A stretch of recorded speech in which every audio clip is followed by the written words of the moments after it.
Singapore अन्य दक्षिण पूर्व एशियाई देशों में सबसे अधिक लिविंग प्रॉपर्टीज है। इसकी प्राचीन इमारतें, वेल ऑर्गेनाइज्ड सड़कें, फ्रेंडली सिटीजन्स और गुड गवर्नेंस इसे अप्रवासियों के बीच एक लोकप्रिय चॉइस बनाता है। अपने छोटे आकार के बावजूद यह अनडाउटली अपने economic, social, physical and political qualities को मेजर करने पे ये एशिया की सबसे अच्छी जगहों में से एक है। इसमें कोई शक नहीं है कि कई विदेशी इस शहर में रहने के लिए, यहाँ की संस्कृति सीखने और यहाँ के लोगों के साथ बात करने के लिए तरसते हैं। हालांकि सिंगापुर में बसना रिलेटिवली आसान है, फिर भी कुछ ऐसे रीति रिवाज है जिनकी आपको आदत डालनी पड़ सकती है। उदाहरण के लिए सिंगल स्टोरी वाले घरों के बजाय कॉन्डो स्टाइल के अपार्टमेंट में रहना। हमने एशिया के सबसे अच्छे शहर में बसने से पहले कुछ आवश्यक चीजों के बारे में जानकारी इकट्ठा की है जिन्हें आपको जानना चाहिए। सिंगापुर जैसी खर्चीली जगहों पर रहने के लिए जाने से पहले आपको टॉप 3 चीजें जाननी चाहिए।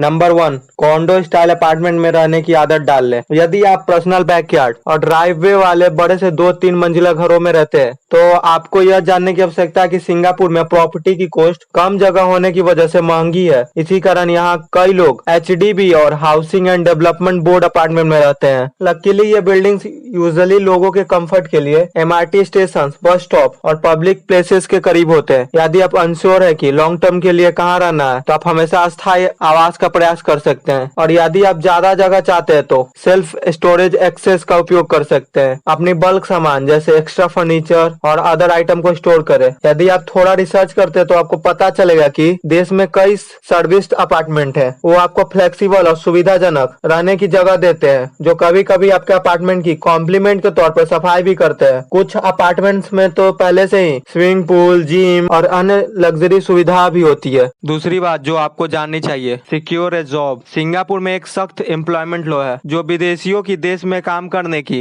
एबिलिटीज को कंट्रोल करता है। यहाँ की सरकार विदेशी आवेदकों पर स्थानीय नागरिकों को प्राथमिकता देती है। इसलिए यदि आप बसने के इरादे से द्वीप पर आते हैं तो आपको जाने से पहले एक स्टेबल नौकरी की जरूरत होगी। जाने से पहले अपना एम्प्लॉयमेंट पास और अदर जरूरत की सबूत अपने साथ जरूर लेकर जाएं। यहाँ के अधिकारी अक्सर उन विदेशियों पर नजर रखते हैं जो टूरिस्ट वीजा का उपयोग करते हुए काम की तलाश में देश में प्रवेश करते हैं। इसलिए यहाँ रहने का सबसे सुरक्षित और सबसे अच्छा तरीका है कि आप पहले से जॉब अश्योर्ड कर ले। इसके लिए ऑनलाइन आवेदन करें या आप जिस कंपनी में काम करते हैं उस कंपनी के थ्रू जाएं।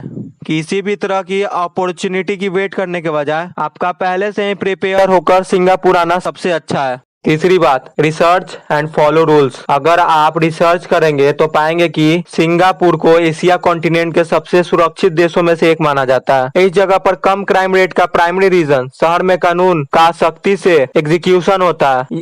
वे उन व्यक्तियों के प्रति बहुत सख्त होते हैं जो शहर के रूल एंड रेगुलेशन का उल्लंघन करते हैं। एक अप्रवासी के रूप में आपको अधिकारियों के साथ प्रॉब्लम से बचने के लिए देश में क्या करना चाहिए और क्या नहीं, इसके बारे में आपको अवश्य पता होना चाहिए। आपको अदालत में खारिज किए गए अन्य परिणामों के साथ प्रत्यावर्तन को समाप्त नहीं करना चाहिए। आपको देश के नियम का सम्मान करना होगा। उदाहरण के लिए यदि आप अपना कचरा सड़क पे फेंकते हैं और पकड़े जाते हैं तो आप पे बड़े अमाउंट का जुर्माना लगाया जा सकता है। यदि आपको कभी भविष्य में यहाँ के सिटीजनशिप के लिए आवेदन करना है तो इसके लिए आपकी रिकॉर्ड यहाँ अच्छी होनी चाहिए। आपको देश के नियमों और रहन सहन के बारे में पता होना चाहिए। आखिरकार आपको एनवायरनमेंट के साथ तालमेल बिठाने की जरूरत है।